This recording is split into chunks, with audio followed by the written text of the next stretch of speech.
এরপর বললেন ওয়া ইলাস সামাই কাইফা রুফিআত, ওরা কি আকাশের দিকে তাকায় না কিভাবে খুঁটি ছাড়া আকাশকে আমি বানিয়েছি।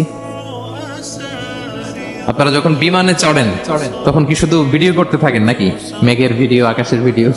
তখন তাকাবেন আকাশের দিকে, সুবহানাল্লাহ, কিভাবে আল্লাহ আকাশকে তৈরি করেছেন। ওয়ালাকাদ যায়্যানা সামা আদ-দুনিয়া বিজিনাতিল কাওয়াকিব, আল্লাহ বলেন এই প্রথম আকাশটাকে আমি তারা দিয়ে সুশোভিত করেছি, বিশাল বিশাল তারা। এই যে আমরা সূর্য দেখি, এটা একটা তারা, পৃথিবীর চেয়ে 13 লক্ষ গুণ বড় এই সূর্য। কত গুণ বড় বলে ফেললাম হুট করে মুখ দিয়ে, কিন্তু কল্পনা করতে পারতেছি। তার মানে 13 লক্ষটা পৃথিবী সূর্যের মধ্যে রাখার জায়গা আছে। তাই বলে মনে করেন না যে সূর্য অনেক বড় সাইজের তারা, নো।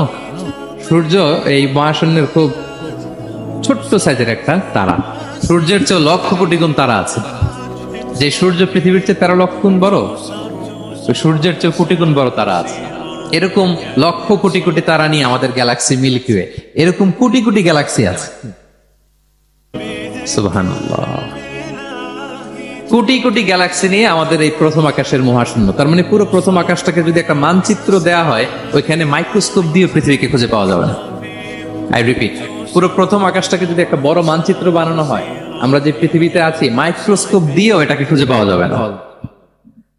এই বিশাল প্রথম আকাশের মহাশূন্য যখন শেষ, এরপরে হচ্ছে প্রথম আকাশের লেয়ার, তারপরে হচ্ছে দ্বিতীয় আকাশের মহাশূন্য, তারপরে দ্বিতীয় আকাশের লেয়ার।